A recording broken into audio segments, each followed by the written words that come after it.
All right. All right. We're live on YouTube. Got in touch with David, better known as the Humble Marksman, and he wanted to chat some USPSA. So we went ahead and hooked up with a date, and I did my best to not announce it to anybody. So I didn't announce it to anybody. So he's going to join us here on this live, the Humble Marksman, and we'll shoot the shit. Not that we have any news yet. Still no minutes. There he is. Look at that guy.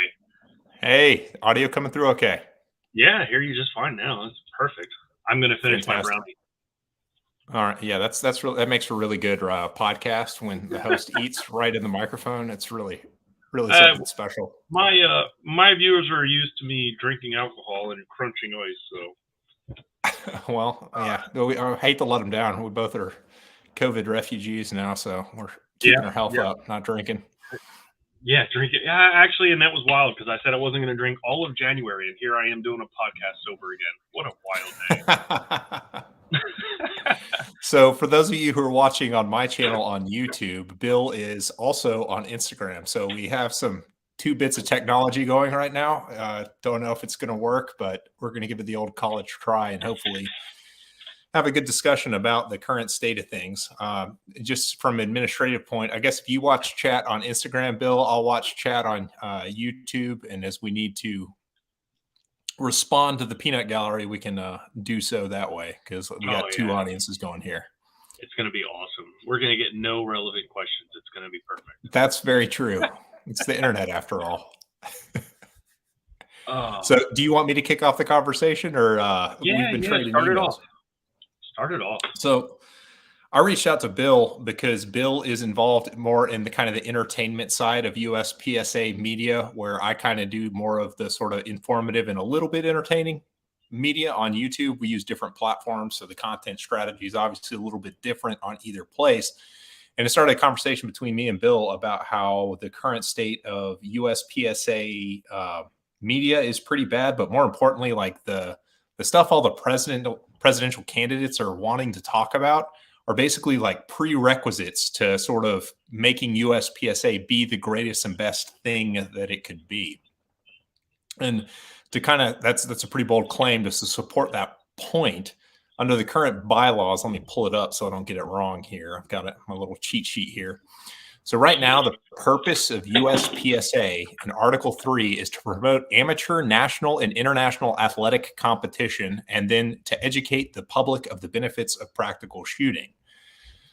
So, I mean, number one implies that there's a competition and it's run well. I mean, that's kind of implied. But number two is the sort of inform and educate piece of that to promote, which is where media comes in. And I feel like nobody's really talking about the importance that media plays in USPSA's mission right now. And we are in much the same way, it feels like to me, like circa 2010, where our website was made on like AOL or something. I feel like that's where we're at with our media in 2022.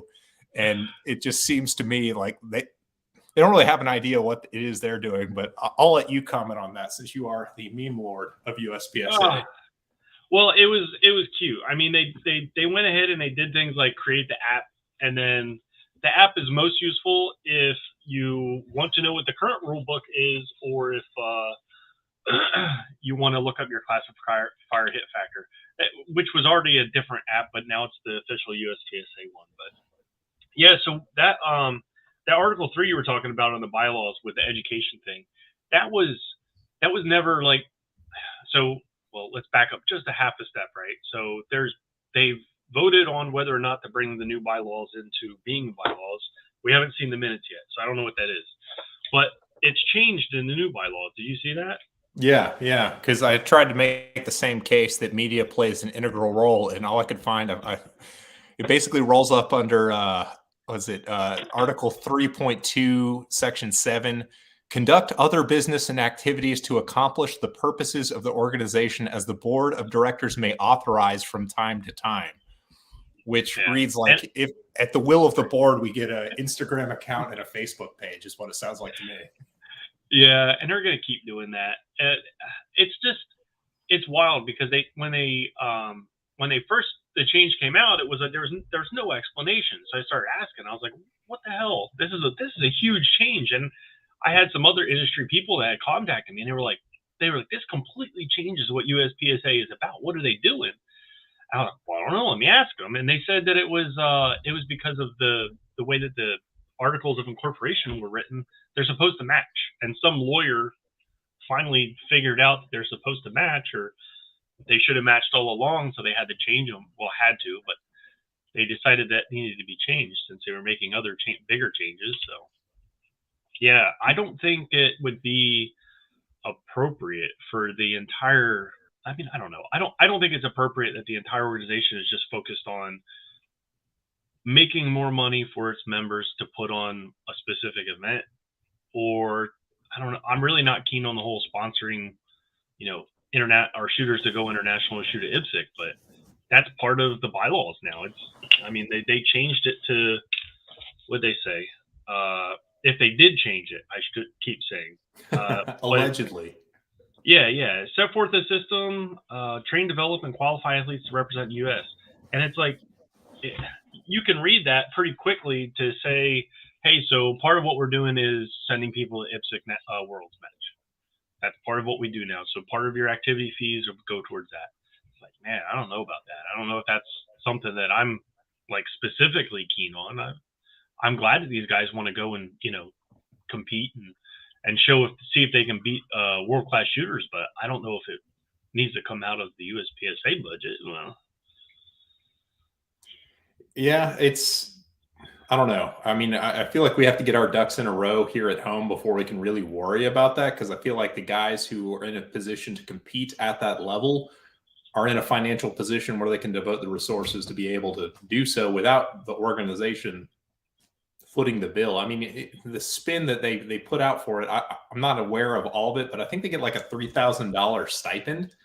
So $3,000 to like, I don't know, was it 30 seats every 3 years? It's not, for an organization the size of USPSA, it's not that big a deal, but it is a significant amount of money.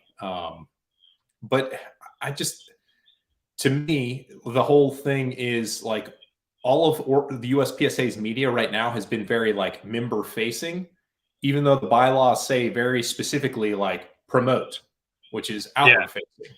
And we make absolutely no effort. Mason Lane says it's $500, not $3,000. It's $500 is what the stipend is. It's if you're on the team, so it's not people that foot their own bill to show up.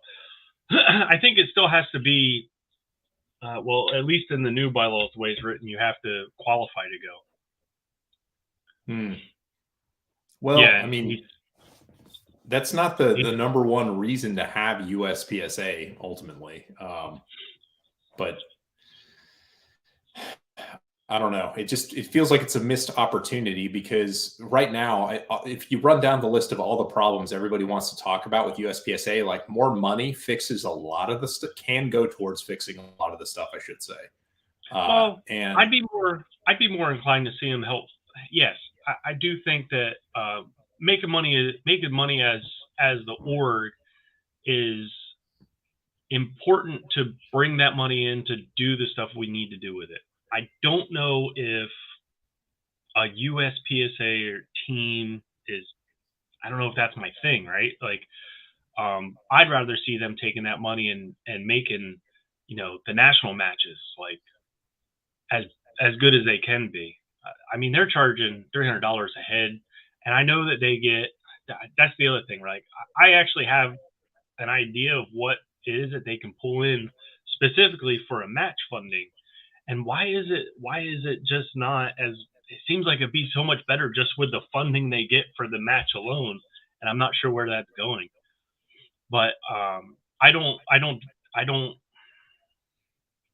do know that it's very expensive to put a match on. And over the last 2 years, it has gotten ridiculously expensive to put a match on. What is it about the last 2 years that made the match cost more? Oh, everything from lumber prices going through the roof. Any kind, there's some materials that you just can't get as readily. and then you have inflation and everything else hitting everybody. I hadn't looked at the price on steel recently, but I suspect that Target steel's probably gone up because shipping the price on all the other steel's gone up. Yeah, shipping's gone up. Yeah, and steel is the hardest part about getting the steel is getting it. You pay for it, and then you got to get it to your house. Sometimes you got to having a pallet delivered to a loading dock somewhere is way cheaper than having somebody that has to bring their box truck with the gate to your house. I've found that out just trying to run a small business, and if you can get a pallet of steel or even a pallet of say targets from like Shearer's Connection or whatever, if you can get the pallet done, that's so much cheaper in shipping costs. But yeah, well, let's work backwards. Let's solve for okay, let's assume that making nationals is the thing. So I'll lead the conversation and say that having staff reset would be probably the number one priority in having a premium match. Have you seen the staff? They're not a bunch of young bucks. No, I shot open national, or I should say race gun this year, and the staff was not as old. I felt like at Carry Optics in 2020, the staff was much older than it was at Race Gun. I would say that it was more of a fair cross section of what USPSA is at Race Gun this year than it was in years past. It might just be because it was hosted in Area 6, and there's a lot of young people in Area 6 involved in the game, so they're able to draw a good staff. And it's not at Frostproof because, while Frostproof technically is Area 6, Frostproof is sort of like an island unto itself, because you're not really drawing from like Tennessee, North Carolina, South Carolina in the same way that you are in Talladega, Alabama. Yeah, but you're definitely drawing a different crowd there. It's not as many retirees live that close. That's right. You're getting all the guys from Florida, which is where shooters go to die, apparently. They go to live out their golden years, not to die. That's right. But what else would you say would enhance the match? Because to me, that'd be the number one thing, is to have staff reset at a nationals match, and it makes sense to me to do so. Where have you been to a match where the staff reset? Have you been to one? Yeah. North Carolina section and Georgia section, the staff usually resets those matches. Yeah, they do. And I found myself twiddling my thumbs and bored out of my mind in between runs. Like, I didn't know what to do with myself. It's kind of my personality, though. It's like I'd rather just keep moving. And I think it's good for some people. It's not that great for others. How do I describe my feelings on that? If staff resets for us, they don't get the reset. They have to reset for themselves. So you end up with is it really a competitive advantage? Is the next question. If the staff has to reset for the staff during staff day, does the staff doesn't, now they're resetting for us during competitor day, are we getting an advantage for not walking around? If you ask the guys in Steel Challenge, they are, for not going down and painting steel. So I don't know. I think that's I would say that's fairly minor, just because the people who are volunteering on staff day usually aren't in the hunt for the title. I guess you could say that they're fighting for their class, because that's what we do. But it depends on whether you're playing for your class or you're playing for overall. And I feel like the point of nationals is to crown a national champion, not like number one C class guy. Well, if you really want nationals to be the national championship in that way, I don't think the staff should be shooting. It's never going to be that way. Unless they do something where I don't know if they were doing it or not, but I think if they had it be more like the staff were only staffing the match, they weren't there to compete, they didn't shoot, or if they do shoot, they get to shoot on like staff day and it counts as like a staff match, but they're not actually, their scores aren't involved. It'd be better if they were just coming to staff the match and be that. So they're not exhausted from the day of shooting. They don't have a dog in the hunt, right? So they're just there to help the competitors get through the stages safely and get equitable scores, right? You've just built up a point for, you're making a case for paying for reset. Like, it doesn't have to be, we could pay laborers to come out and tape targets and reset steel and all that kind of stuff. So all they would have to do would be scoring. And it's a weird situation. Like, we already have staff that are having a hard enough time remembering what the rules are and applying them the same, and now you want them to also be walking up and down and resetting targets. And I don't think that that's the best way to go myself. I mean, I always love to hear explanations why, but when we get like, I think resetting could be done better as far as squad organization. Absolutely. I don't know that I'm not a big fan of making the staff go down and reset the match though. It's just not my bag. That's all.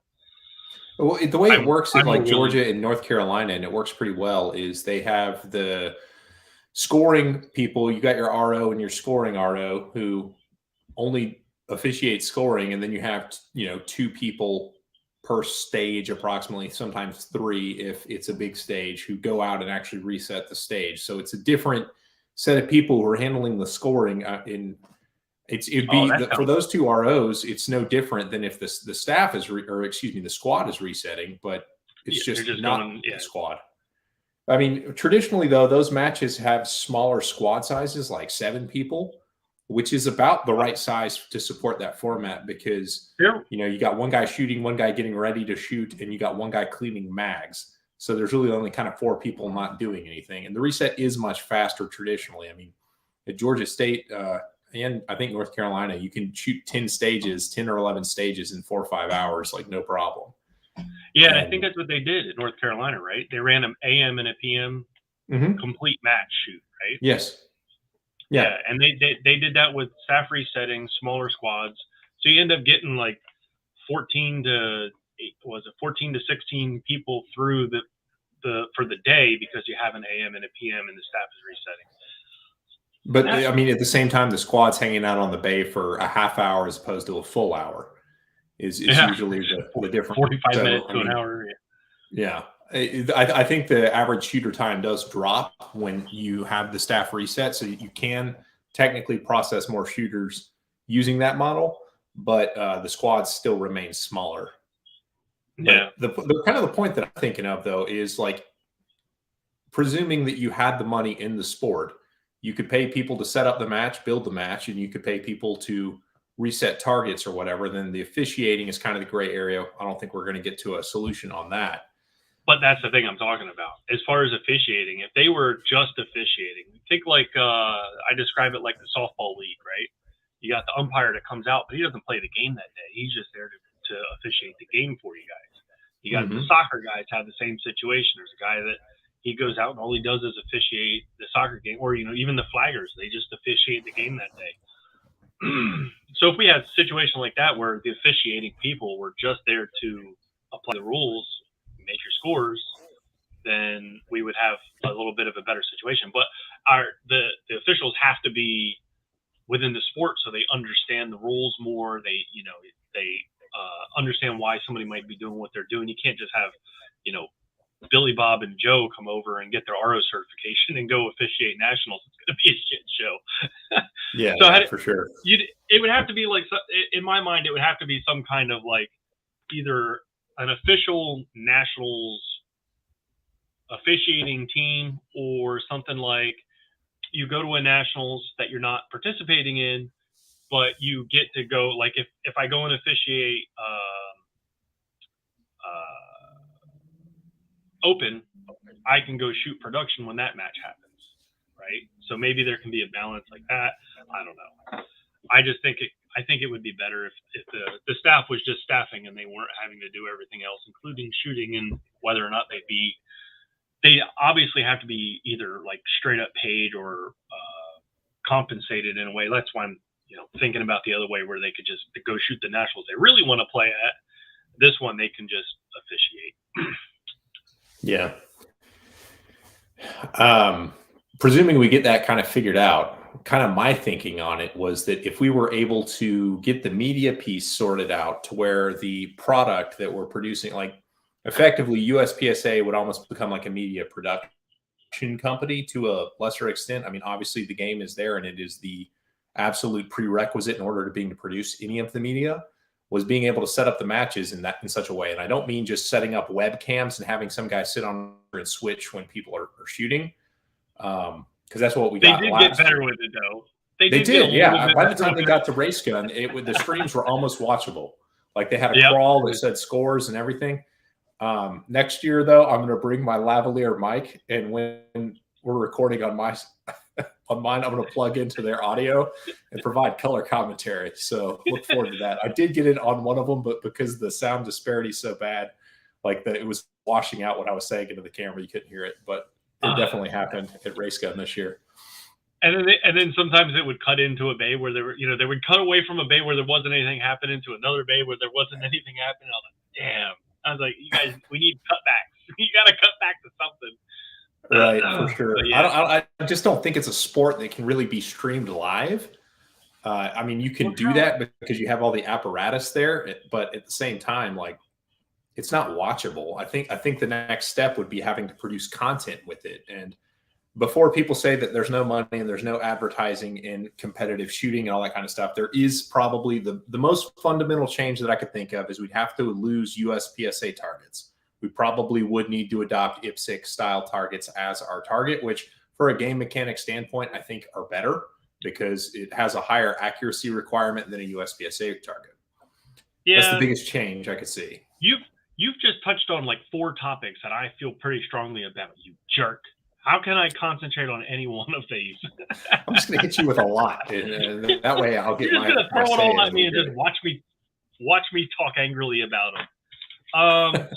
So I can't remember all of them. The last one you touched on. All right. So the first one was the live streaming. They've gotten better with it. And that's, so what do we got for media from USPSA? They have an Instagram and Facebook channel. They have the live streaming from nationals. They have the magazine. And they have their website, which doesn't really count these days. And they have the app, which almost no advertising happens on that, right? Or does it? I can't even words. I don't remember. Do they have like a federal banner on that? Yeah, they should. They have a banner on that. When you use like the classifier calculation, there's like a banner that shows, but it's like the same crap that's on practice course. You don't even see it. Right. So that's not. I mean, obviously, I hope people understand that that's not something that is done for free for anybody. You know, you have to pay your way to play in the advertising for USPSA, not just in the magazine. There's other ways to advertise through USPSA. And what you're hoping for is that the money that you spend on that is you get a return on that investment through them applying that to their media. But we're not seeing that as like a lot. I mean, who do you think you're marketing, if you market with USPSA right now, to the same 10% of the membership who goes and shoots major matches, and that's it. So, I mean, the actual pool of eyeballs that the USPSA media touches is super duper small. Well, we all like to talk about our followers, right? So if I go to Facebook right now, and I mean, Facebook being, I mean, we got mostly the older generation is like majority of our sport. So if we go over there to USPSA on Facebook, USPSA, here we go, Sports League. So their following is listed as 203,000 likes, which is a lot. That's a big ass number. That is a lot. I didn't realize their Facebook was so prolific. Oh yeah, I mean, and that's the number of likes on their page. I can't see where it says following because I'm supposed to be talking, but so they have a big pool.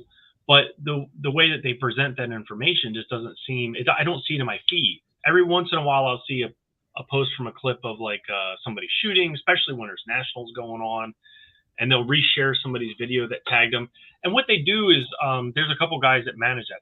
It's not like the entire board or anything. There's I think all of 4 people manage the social media presence, and they're not. They're looking at the videos mostly for like, are these videos showing the sport in a good light? And especially are they talking about the sponsors that are paying the most amount of money into these matches? And if you can tackle some of those, and when you post a video and you tag USPSA and, you know, you talk about Federal being awesome when they're there, you talk about any of the other sponsors while they're there, there's a better chance of them actually sharing that video to their social media presence, whether it's Facebook or Instagram. So if you really want to get on there, make sure you say sweet things about their sponsors, because that'll get you shared pretty quickly. But the problem is Facebook and Instagram have a terrible algorithm that suppress. I mean, if you have a business interest at all on Facebook, they identify it and you become pay to play immediately. It doesn't matter how many people like your page. They're only going to show it to like 10% of your followers. They throttle you. They Oh, throttle hell you yeah, really they do. hard. And if it's like, hey, if you could spend $15, we can expose this to another 800. It's like, oh, that's interesting. That you can show it to all the rest of the people that already follow my page if I pay you. I make memes on my phone, bro. I'm totally not paying Facebook to share my shit. No. I'm sorry. Sometimes when it's a good one, it'll get a bunch of shares and it'll spread out organically, but I am not paying for that. I can't. So I mean, it's a good point though. For a media strategy, Facebook is like the worst platform. But I don't know how many USPSA followers are on Instagram, but I know their YouTube following is like, I think it's like 12,000 or less. It's very small comparatively. They're not doing YouTube right now is actually the freest of the big tech platforms. YouTube and it's also the number 2 search engine in the world. So it seems like you would optimize for YouTube and not Facebook. You still got to be pretty careful on YouTube, don't you? Like this. Oh yeah, like I couldn't have any guns in this stream right now. Like I can't hold a gun up or anything like that. You're not allowed to either, by the way. Because they'll shut us down. So we couldn't live stream to Facebook if we did our content here. Like it would have to be an edited show. Yeah. I think that's what got me in trouble with TikTok is I showed a gun. I was doing a dry fight video or something like that, and it got me shut down off of that. So yeah, so there are 43,000 followers on Instagram. That's what I was looking up on my computer. I do think that they could do a better job with it, but I think you'd have to have somebody that's more geared towards it. So do you know who 3Gun Kenzie is? I don't. Okay, so Kenzie Fitzpatrick, she did some marketing stuff for a couple companies. She's doing her own thing now. She's really energetic and really gets in there and shares a lot of content, creates a lot of content. And you see some of this in a couple of the USPSA guys as well. And they create a lot of USPSA type content. But USPSA itself doesn't really create any USPSA content of their own on social media. And it's mostly shares of other people's stuff and things like that. They're definitely not creating content. They will share content. And I think that's a huge failing. Like if you're gonna have a guy and say like this is your thing, you're gonna be the media guy. If that guy's job is actually to manage a bunch of different types of media, then maybe you should get somebody that's also strictly social media and try to get that information out to like not just us. Like I know the sport's fun, I know it's awesome. I'd rather find a way to get the other guys involved. But what most happens in USPSA, IDPA, Steel Challenge, 3Gun, hell, all of it really, it's you invite your buddy over. Now he gets addicted, and then he invites his buddy over. And if you invite 2 buddies and he invites 2 buddies, the entire pyramid scheme works. But at the same time, but speaking to the power of media, I went to a different match on the south side of town 2 weekends ago. And because I don't really go to that side of town, it's a little further away, but the weather was nice, so I went down there. It was a whole bunch of people who didn't really come up to the north side of town to shoot the matches that I normally go to. And this is not hyperbole. There were probably 8 to 10 people who came up and introduced themselves to me and said, "You're the reason I started shooting USPSA and that I'm in this match." And if you search on YouTube, usually my videos are the first ones that pop up. And like, if you want to get into USPSA, it's a terrible video of me in my garage like 4 years ago, filmed on an iPhone. It's absolute trash. Don't do it. But eventually I'll get that video up. I'm looking it up right now. No, don't do it, man. It's bad. I'm telling you, it's not a good use of your time. I'm linking it on my next meme. But to that point, exactly what you're saying, like we're focusing all our effort on creating a magazine that nobody reads. And like all that's in the bylaws is we have to have a newsletter. It's like, so let it be a newsletter. Let it be a stupid little newsletter and send it out and spend there's revenue generated off of that magazine. So that's not bad for you. Yeah. But how much more revenue could you sell? Okay. So you're circulating that magazine to 35,000 people. That's not a lot of views to get. Assuming you're paying the same, RPM or whatever, for print as you do on video. You could produce a 5 to 10 minute, like they always do like the gun reviews. There's always like 2 to 3 gun reviews in each one of those magazines where they'll get 3 of them in one article. Like that plays really well on YouTube. The same thing with like the RO insights and stuff like that. If you had a media production guy who focused on producing media, guess what happens to the RO program? There's not a compelling reason that you can't do an RO program with like a test module that forces you to pay attention after each little video module, like all of our IT trainings probably do at our real jobs. And you could do that. And then if like you would be an RO certified, and then if you wanted to actually be like, or you become an RO, if you want to become a certified RO, then, you know, at the major matches, there could be a workshop to do the in-person training and knock that out. And then you become a certified RO, and you'd have so much more RO support, which is dangerously close to making club support. Because a big problem running a club, I think you run a club, don't you, Bill? Yep. Yeah, is you don't have enough qualified staff. Like you get the like, so you want to shoot with your buddies, but you're an RO, and then no other ROs show up, so they break up your squad and disperse you amongst everybody else to hold clocks because you don't want people pointing the guns at other people. So if people were so inclined, they wouldn't have to pay money to get the RO certification. They could log into the website and go through the video module, and it would probably be a better training and more consistent than just Troy driving around the country in his truck, giving the same thing over and over again. Because the questions that are asked ultimately change the message that ends up getting delivered. Because we got them off on tangents a couple times in my RO class. You got me a little concerned. So you've run major matches other than just ROing them? Have you RO major matches? I put on the North Texas Open 2 years ago. Like there was not a Dallas major match. So me and another buddy who was the MD at the club I used to MD for, we put on the North Texas Open. So I have one major match experience under my belt. Mostly, I mean, I hold the clock all the time at the club. What's that? Yeah, that's all it takes sometimes is just getting your feet wet once, and you're like, holy shit, this is a whole different world than what I expected. We did reimbursements. So if you were coming on as a first-time RO, or this is your first time as a CRO, or we said, hey, we really need you to be a CRO. Can you go take this class we know about? If you took it and then worked our match, we'd reimburse you for the fee. And that was just our way of incentivizing people come to work the match and make it so it didn't cost them anything, right? So a little bit sneaky. And I didn't even care if, like, you know, they double dipped on that and found another match that was willing to do it. I don't. There's something about that in person, because you couldn't do the art that they changed the program when I started taking it, and they did like a day of live fire. And I think that's even gotten more. Like it's more than what it used to be as far as the live fire. I took the class. Have you taken it recently? Yeah, I took it about 2 years ago to get like certified beyond just reading the rule book. And the live fire portion of the class was as dumb as it could be. Like there was not a lot of value. Our class size was 20, and that's way too many people for one seat NROI to go through.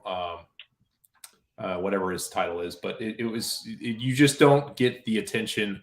Like he got pissed routinely because you couldn't fit 20 people downrange to listen to him talk on the stages that he built.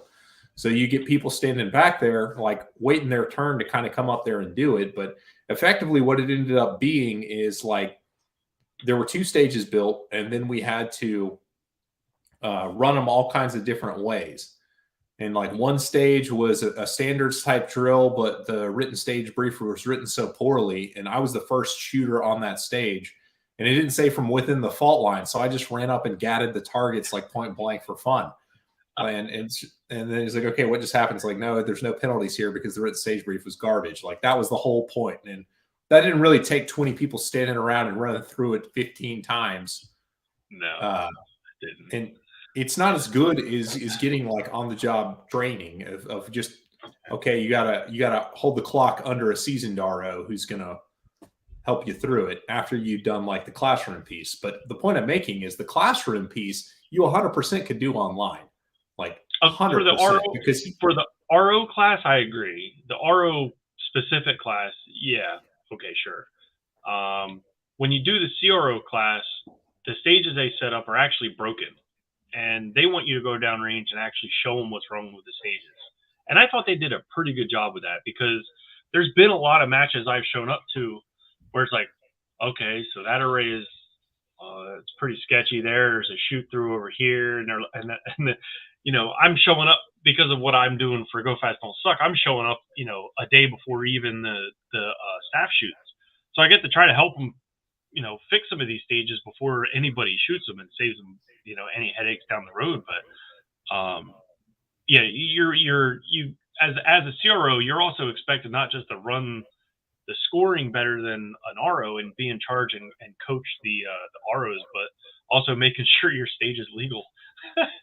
So I do think that part is really important. I know when they do the Range Master course, they do something very similar.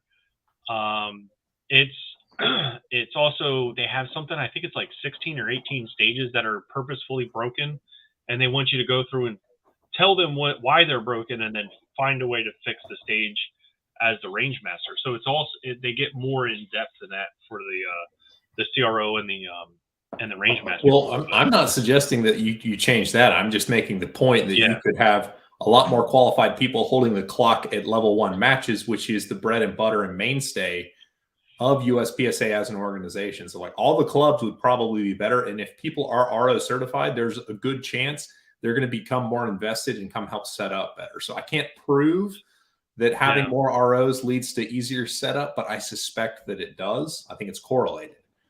He does have a movie theater at his house. That's very apparent. Either that, or he's got a casting couch in there. I can't tell myself. Why can't it be both? You can't use your movie theater as a casting couch. Yeah, it was very popular with all these builder homes in Texas for a minute to throw a media room in. So rather than a bonus room or an office, we have a media room. So I'm sitting in my fancy media room chair here. Yeah. Somebody want to know how somebody currently becomes RO certified. So the way you do it now is they're going to have a seminar either at your local club or one nearby. You want to be RO certified. The club is going to be charged by the RMI. No, wait, the DROI. DNROI, yeah. That one. They're going to be charged by NROI to put the seminar on. So the club usually takes care of some of that, but they want you to, hold a seat for you. They expect you to pay, say it's $50 or something like that for the RO seminar. And then you get 2 days of training, and then you can be RO certified after you pass the test. So that's the way it's currently done. And that's RO and CRO. There's a little bit of a different class. But yeah, as far as that goes, I do agree with you to that the RO certification could probably just be an online thing. It's whether or not somebody's going to remember from class. I mean, you got people that have been in RO at major matches for 2 years that still say, shooter, are you ready? Like, yeah.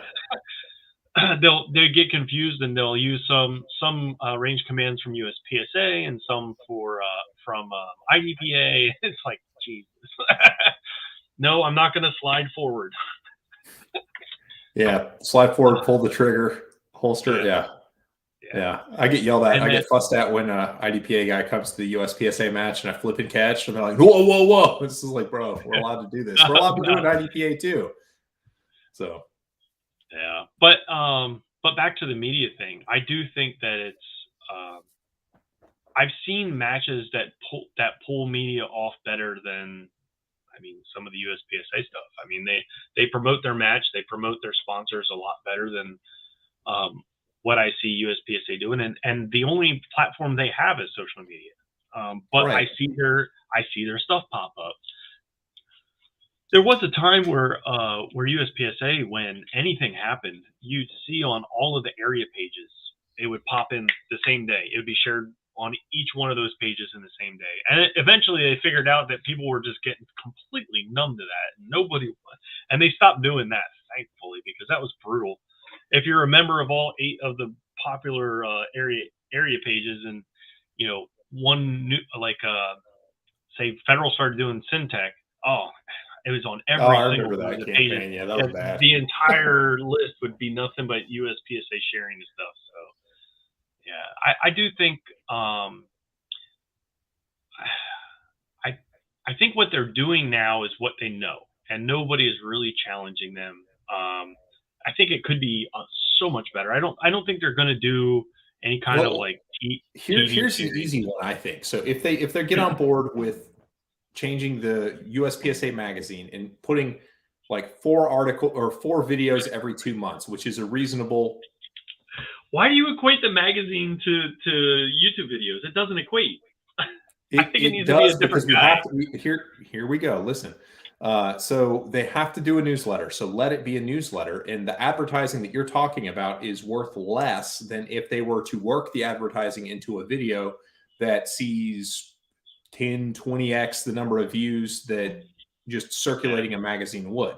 So then you do an email blast, same as they're doing now, but you have links to the videos. So for people who don't care about the print newsletter thing, then they can just read the email and go to the links. And it's like right now, the magazine, that it's gated. If you're an associate member, you don't get to see what's in the magazine, which doesn't make sense online. Like, okay, don't send them a paper copy of the magazine because that costs money. The online version is basically, it's a sunk cost. Once you pay for it, it's basically free. Have you ever And read all an you're online doing is magazine? denying their advertisers the eyeballs to see those ads that are in the magazine that would see it otherwise. But doing 4 videos, and just good videos that are hosted on a platform like YouTube that becomes searchable and will find people regardless of whether it's being sent out to USPSA members, like that's how you get more USPSA members. If you make awesome content of people running around and blasting guns at targets and first person video and, good drone shots and stuff like that, I think that would go. Series. Yeah, that would go a long way towards drumming up more interest in it. But then the next question comes, well, then we already don't have the infrastructure to support more people in the sport. So what do we do about that? And I mean, that solution's probably different and not media related. But I think if the media function was working well, they probably can get better revenue. Then I think that could go towards the national level actually subsidizing the local level to a certain extent. I don't know what form that would take. I haven't really put too much thought about it, but I think there is tremendous opportunity for them to be able to make money. And I have schemes on how you could set up the season to actually be a season to where there is drama, and it would create color commentary opportunities. Assholes like you and me could sit around and commentate on what's going on with the season.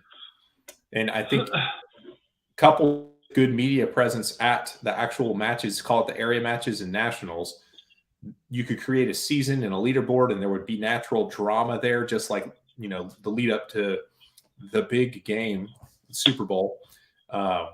That same kind of thing, and it wouldn't really affect it, and it becomes a tremendous opportunity to get sponsors more involved in the game. Like, assuming you take the top 10 from each match, and based on their finish, it awards points to the manufacturers of whatever guns, and then they award a trophy at the match to, whichever manufacturer for whatever division gets the most points.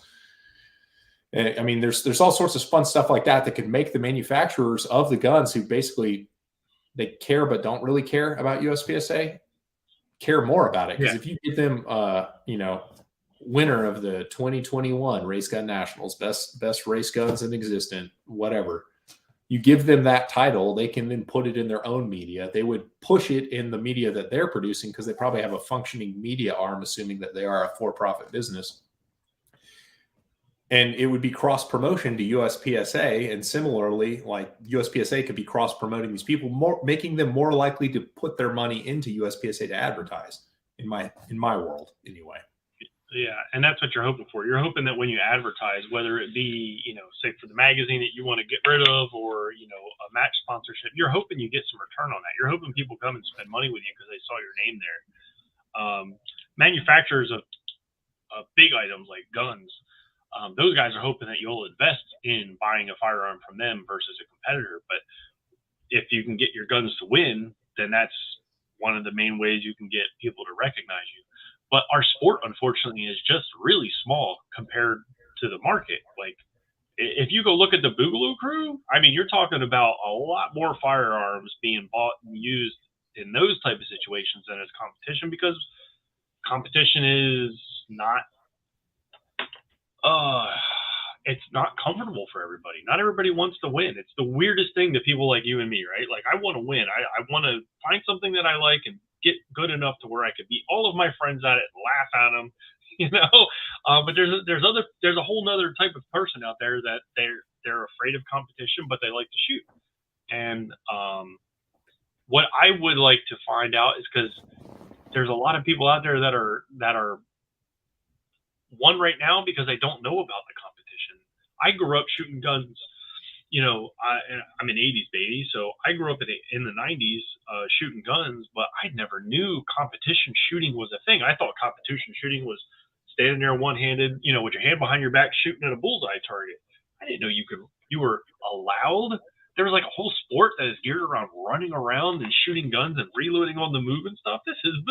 No way. As soon as I found out about it, dude, I got back to my rack. I was in. I was like, I'm playing this game. But it's to get that word out there. The mainstream outlets are not friendly to firearms. No. So with that being such a hindrance, as big of a hindrance as it is, that's why it's not getting out there.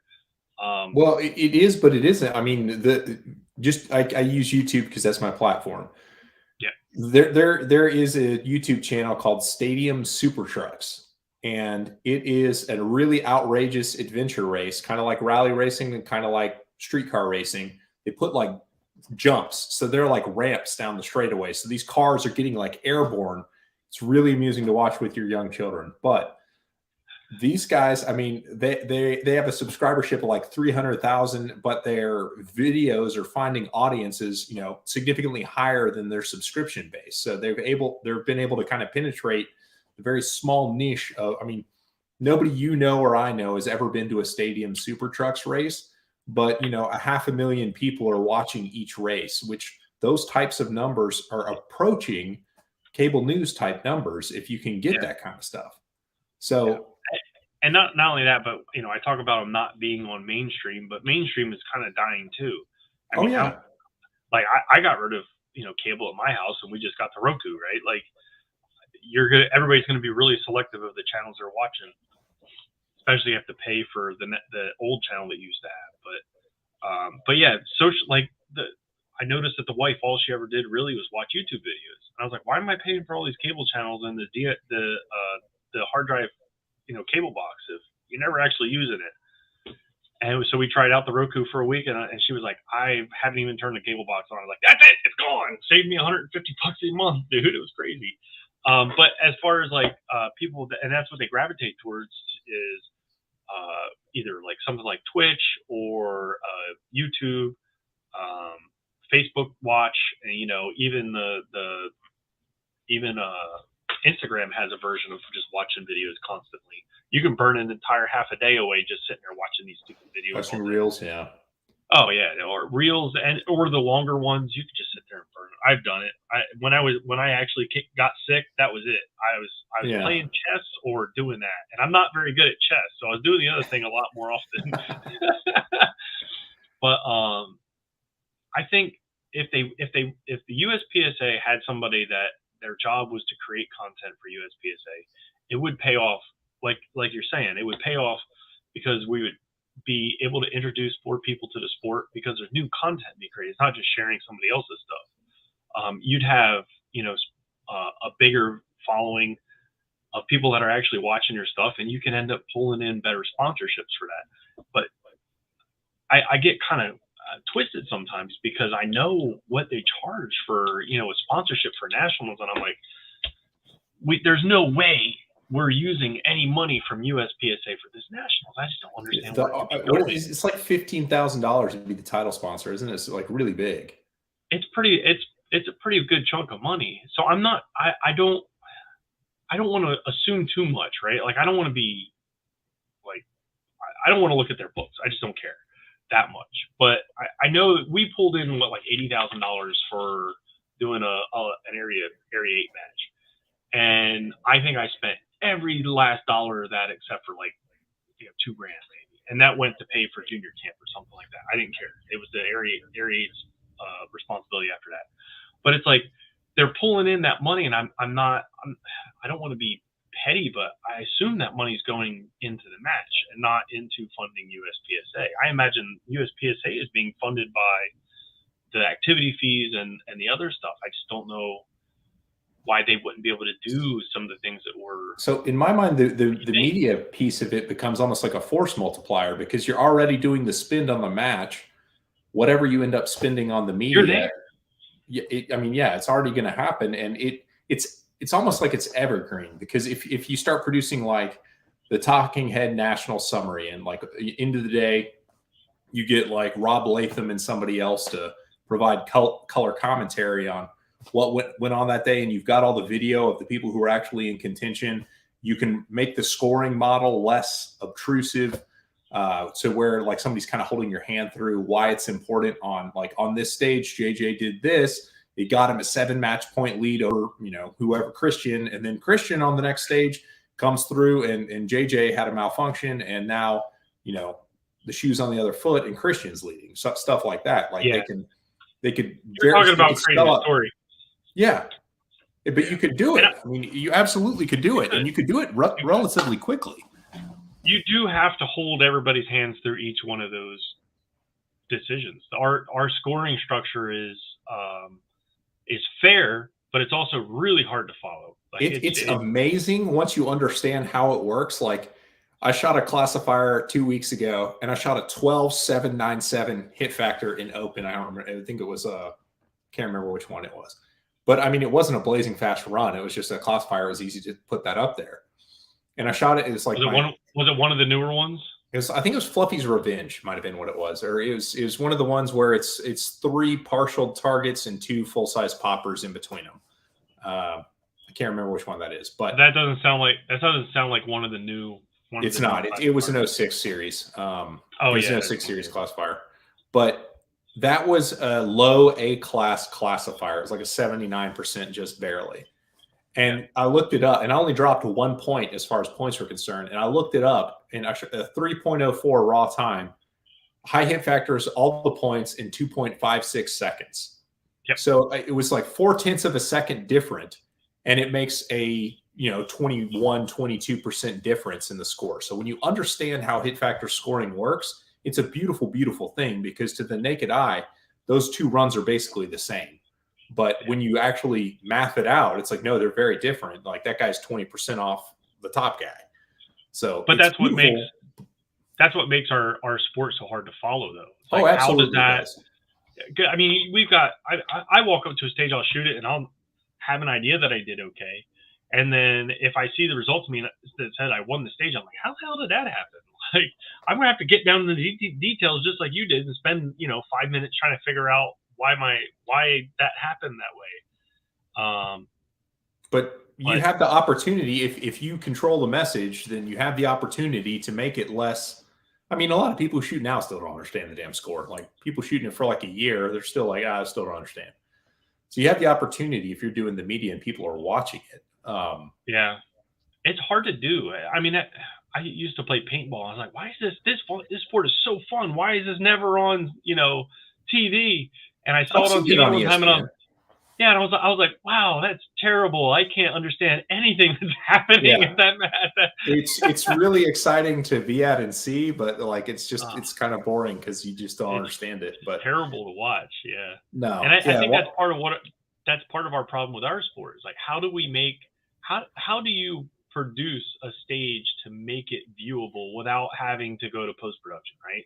Like, how do you not have to sit there for 3 hours to make a 40-minute video out of this? And or even less time than that. A 10-minute video could take you 3 hours to produce post-production. Yeah, that's a tough one.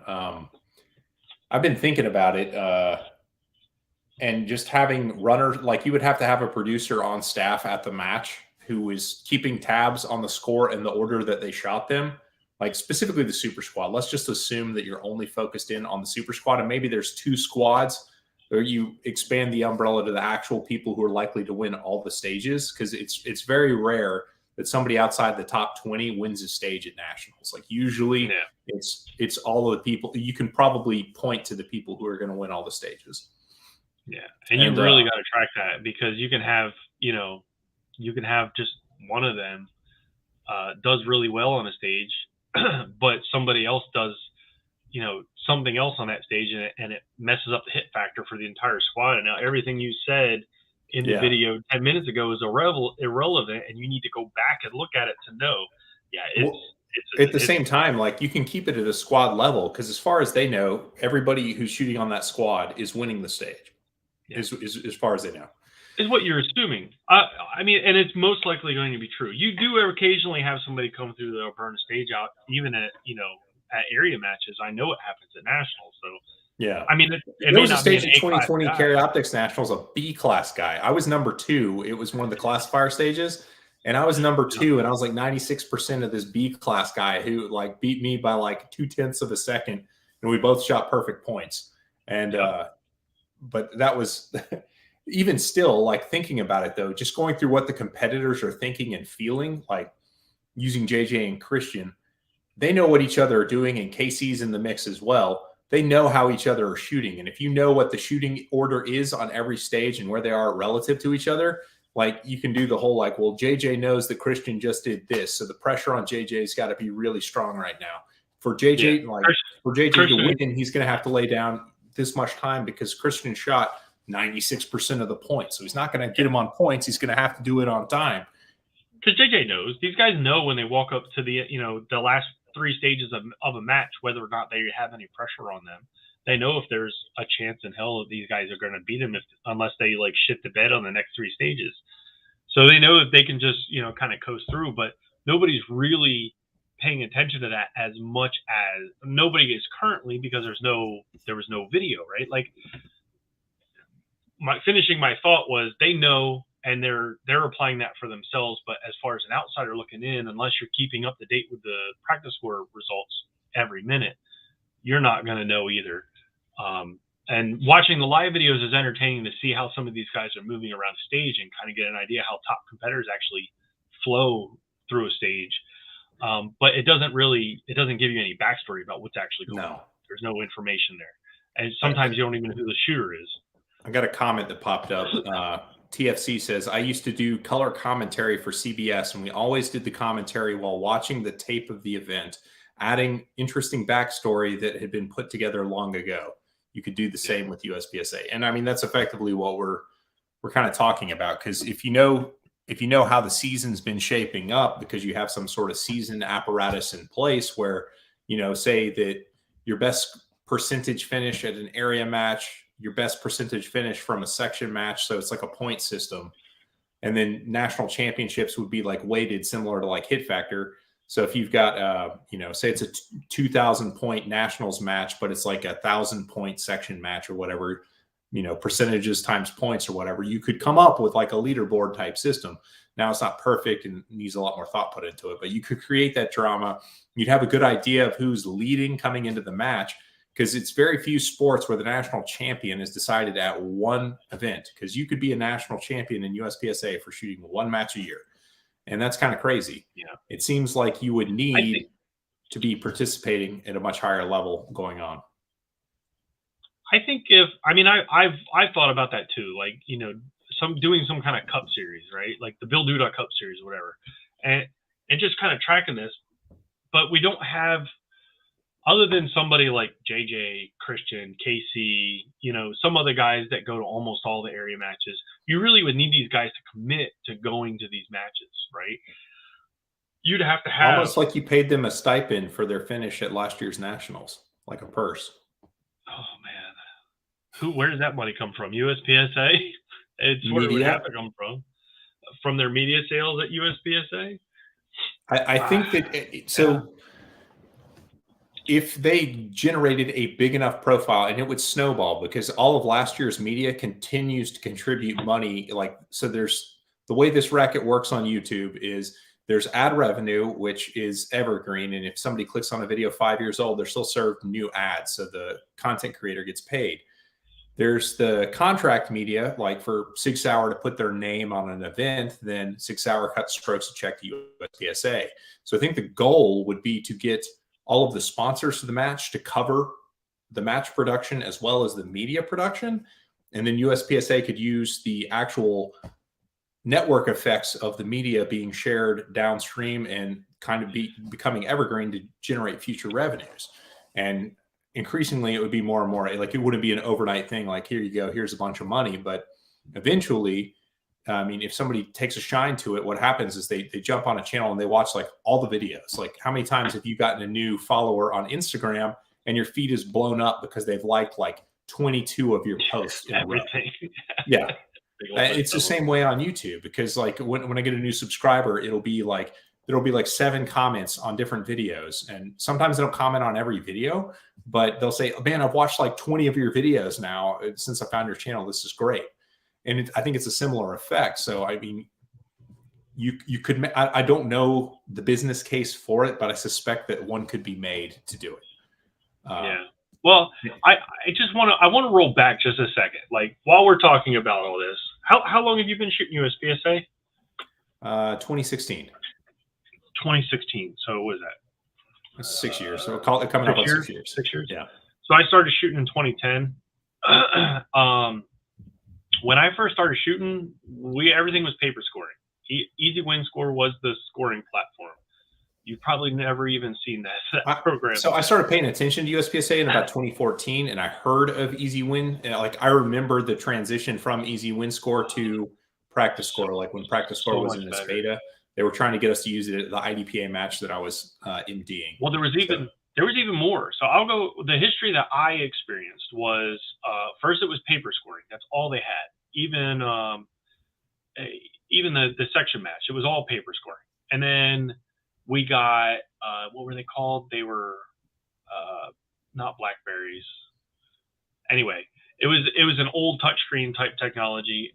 You touch it and you wait a couple of seconds for it to actually register, and you touch it again for the scores. And that was like the first introduction of electronic scoring. I was like, wow, this is a huge improvement. And then they started doing Practice Score, and Practice Score evolved a lot. Like, even when we started using Practice Score here at our local, I went to a national match and they were still doing paper, and I was blown away. I was like, why are we doing carbonless copies here? Are you guys not up with the times? And then with the way the rules are set up, everybody still has to do paper backup. So you're putting everything in Practice Score. That's what all the results are living. But the actual official score is the one with the signature on it. So that's the paper backup. It's not actually a paper backup. It's the official score. So, and not only that scoring process, right, where it went from getting the results in a couple weeks to getting the results instantly, and we're all like, oh, this is feeding our desire for instant gratification. It's awesome. We love this. We want more of it, right? Like, I don't want to do paper. Just let it show up on Practice Score Competitor right away. And then not only that avenue, but I remember when I first got on Facebook, I only got on there to play, what was it, Farmville or Farmtown or something like that.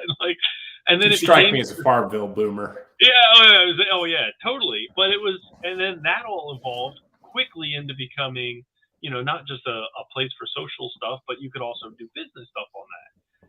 And USPSA and us also have been we've definitely been doing a better job on our personal level of trying to develop that platform for creating content. And USPSA just hasn't figured out that they need to be creating content, not just sharing content. And when they first started doing the live streaming at all, it was from Frostproof, and they had like one camera set up on a stage. I was like, oh, cool, live stream. And I got on there, I was like, yeah, I watched that too. I was like, I watched it for like maybe 2 minutes. Like, nope, that is not going to happen. That's not like one camera angle, and mostly people just walking up and down the stage, pasting. It was a cure for insomnia.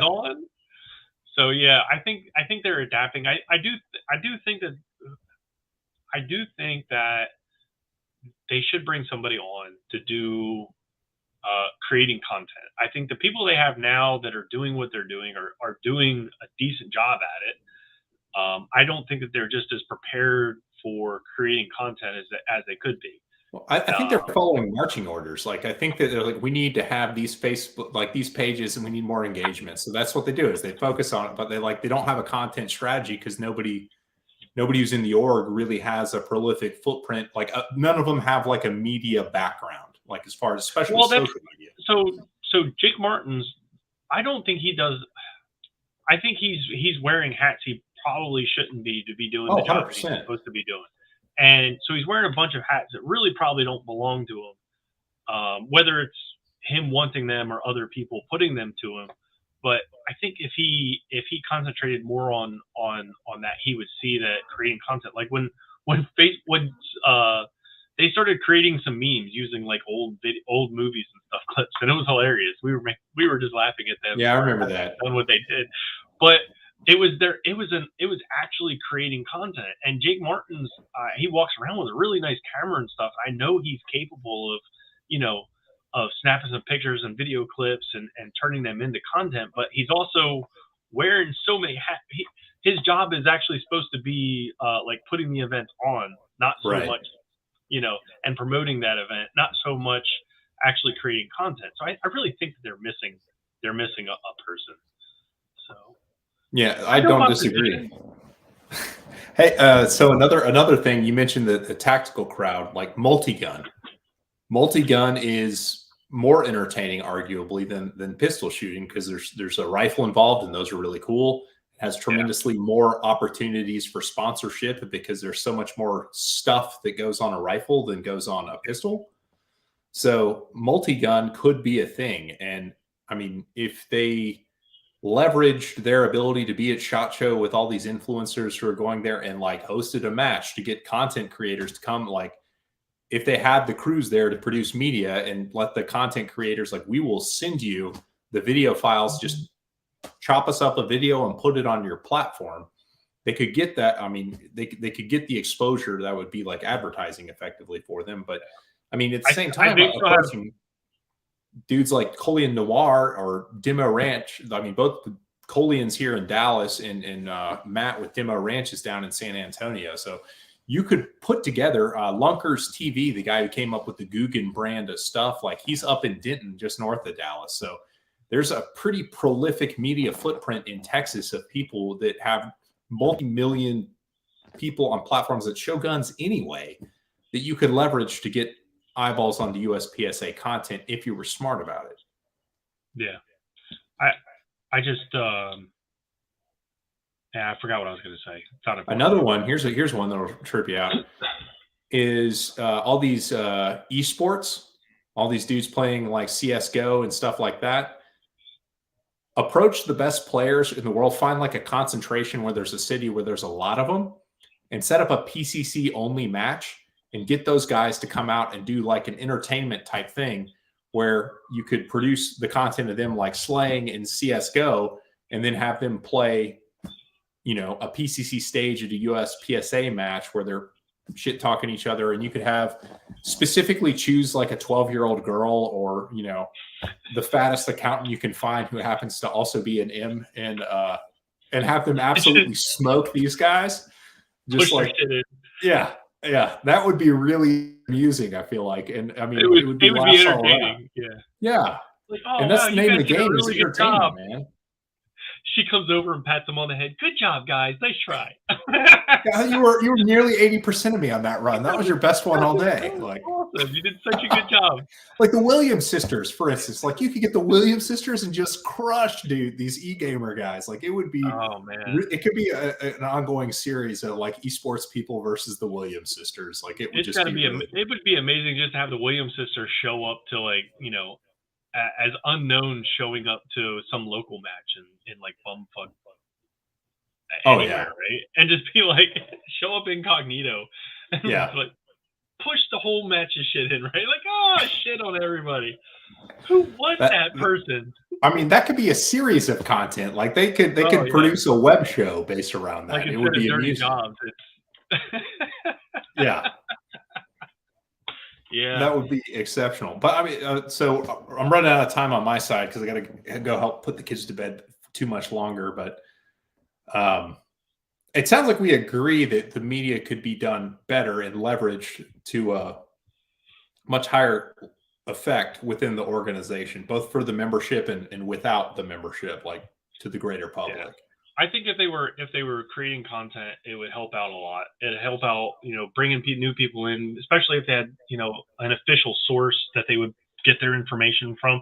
I'm not saying, going back and watching your shitty old video on Humble Marksman doesn't mean that it's not informative. It's just if it was like, if that was coming from the USPSA channel instead, because that's what they're searching for, that would be ideal. It should be on their website. Like, it should be on the USPSA website. Like, oh, you want to get in? Like, we'll walk you all the way through the process, tell you everything you need to know, and it's right there on the page, produced with their own stuff. Like, YouTube's great and all, but it seems like they should be the definitive source on how you should play their game. I think they should be on OnlyFans. You go to OnlyFans.USPSA or something like that. Jake Martins to show his to show his gun collection. You I'm just saying, he could put his feet on the screen. It'd be great. He'd get too many tips. I think. I don't know. I don't want to know that most of his income is coming from. He'd resign from USPSA because there's better money in OnlyFans.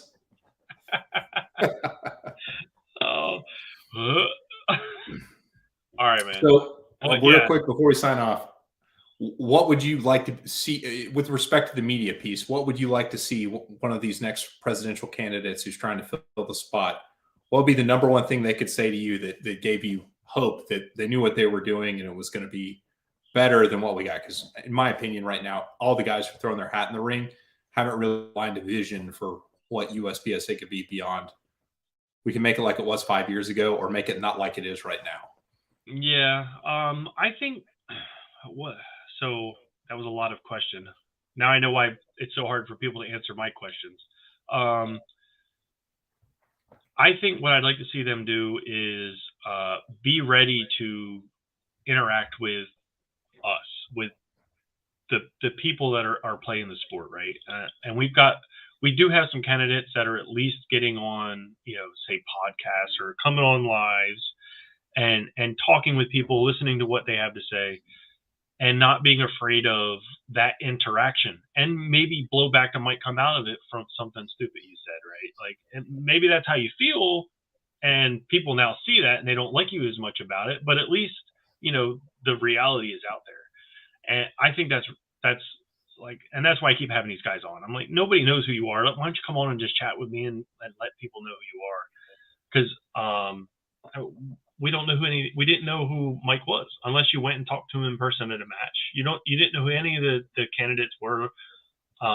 When Mike ran against Mike back in, a couple years ago, nobody knew, who the guy was. They knew that, Mike was already in office and he was doing a decent job, they supposed. So they were just like, oh, we'll just vote Mike back in. If we want to see these guys make the changes we want, we need to get them to start talking about the changes that they intend to do, and that's what I'm shooting for. So, if you guys keep track of when my lives go off, sometimes they're really boring, but at least we're catching some information about it. I do think that they need to be comfortable with the media side of talking to people and putting their face out there. So, somebody asked me on the Instagram live here today. They were like, "Who is the face of USPSA?" Like, right now, it's Sherwin. I don't think Sherwin's really going to publicly be the face. Well, look at Lucky Gunner. Lucky Gunner creates content on all the platforms, specifically just to sell ammunition. But the content is so good that it gets millions of views. It's better than any advertising that they could buy, and it's tough to imagine any sort of organization that deals at the end user sort of level that doesn't have a prolific media footprint. Like, you have to have one in order to do anything. And you get a guy on with USPSA that's a content creator, and you get him to take whoever the president of the USPSA is to the range, and you go through some stuff, and you make a bunch of footage, come back, edit it, and make it into 7 decent videos. And that's how you could totally turn all of that around. And you could have the face of USPSA. You could have content that people want to see. And maybe you only get, maybe you get 2 reels and 1 5-minute video out of it, but that stuff could be really, beneficial to not just the people that already know the sport is a lot of fun, but to people that have never seen it. And they get to find somebody to focus on, and you know, they go to a local match and it's all over from there. I think I could take them further on that. Like if you had Mr. Media Guy, you could send him to the area matches in nationals, and he could set up a private range day, a warm up day, and contact like the Mason Lanes and people who rep like major gun brands, and be like, you're going to be here walking the stages anyway. Come meet me on the range. We'll shoot a 5-minute video. Like I'm thinking that, like, have interplay with them on what a topic could be that could make it entertaining. I mean, one of the folks here, she's on Instagram, is Tino Shoots, THYNGO Shoots. She has worked on some of the Dallas Cowboys, like behind the lines or whatever it's called. I don't know what it is. She makes amazing like reels for Instagram in the vertical format. Like she's a very good visual storyteller. Like somebody could do that kind of stuff for USPSA as well. Like the red carpet stuff, like the human side away from just the range of the people cutting up. Like the real reason that we continue to spend so much money and time away from our families to do the sport is the sport is really fun, but there's the other piece as well, like the lifestyle piece that can be pretty fun too. And I think there's an opportunity there to relate on a human level with people who don't necessarily know the sport. Cause like people get enamored with like the JJ Ricazas when they see him on Top Shot or whatever. But if you've got some of that, like you, yeah. I just made Bill's getting moist over there because I mentioned JJ. Oh shit! Yeah, all right, that's probably a good place to leave it with Bill getting moist. That's it. You said it. I didn't even have to be inappropriate this time. All the dildos are put away. It's a clean environment here. No. Yeah. All right, this brother. The Williams sisters probably can't watch this one, I'm afraid. Oh, they're adults now, I think. That's true. Oh, one of them is. Yeah. It makes you feel better about getting beaten by a woman and not like a girl. No, it doesn't. No, it doesn't. No, you're right. It's still just as bad. But yeah, I've beaten the two that I respect the most. Have beaten me, and I've beaten both of them at other matches. So it's a little give and take, and I felt pretty good about that. And you're still recovering from the battered husband syndrome. No, I totally deserved every loss I've taken to any of them. Yeah, I even to the top of my game, and I made mistakes at matches, and it cost me enough points to lose to some people that I really wanted to make fun of. Yeah, it's the same. Yeah, I can appreciate that. Well, Bill, I've enjoyed the chat. We should do it again once more information develops about the campaigns. We can weigh in on what we're looking at for the future of USPSA. Yeah, that'd be a good idea. Yeah, I'm looking forward to doing some of those.